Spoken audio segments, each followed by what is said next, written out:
Nó biết là sẽ lên nén gì vào nó này.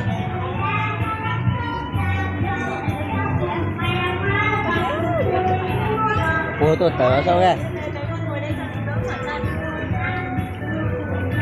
Đừng có cản nhá. Đừng mơ được cả nhá. Chắc không hiểu.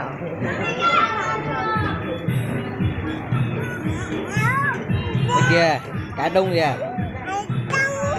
Thấy cá không? Có thấy cá không?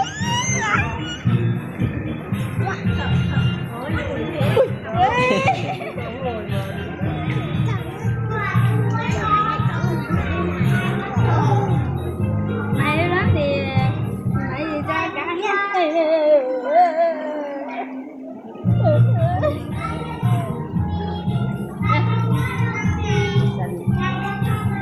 Sợ cá không? Thích cá không? Thích cá không?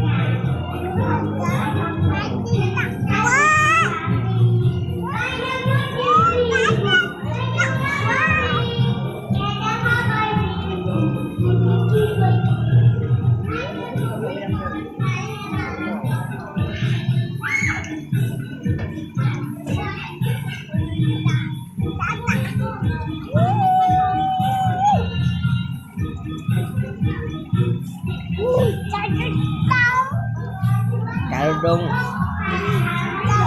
cá nhiều kìa.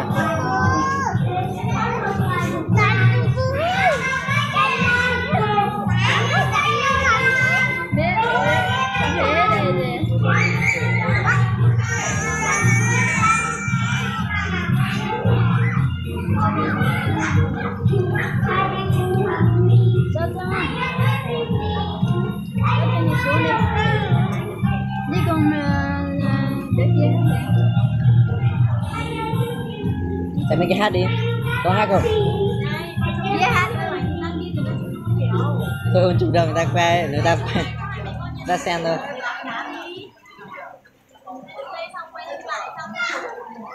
Không cần đâu.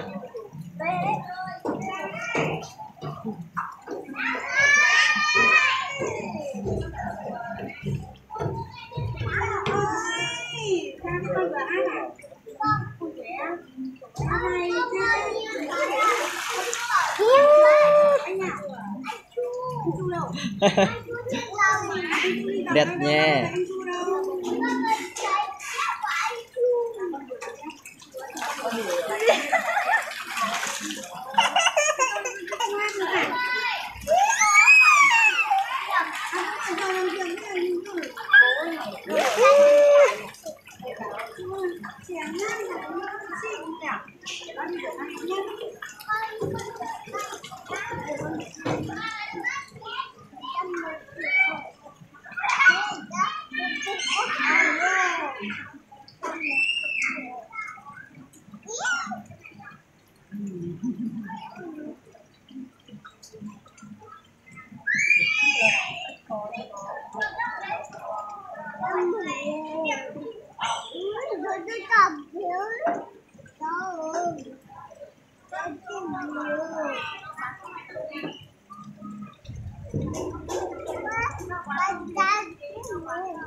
Ôi rồi.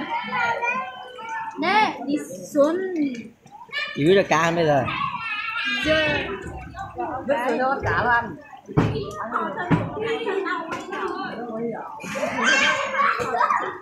Điên này. Muốn chân thôi nó còn bao nhiêu.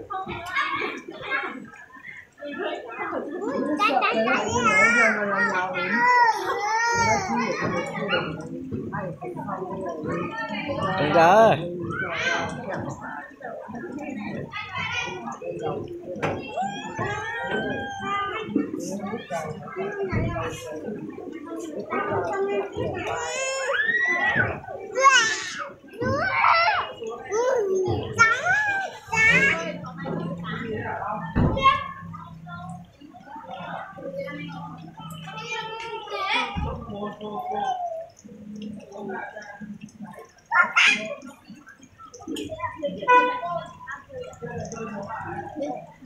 đi đi đi đi ba anh chạy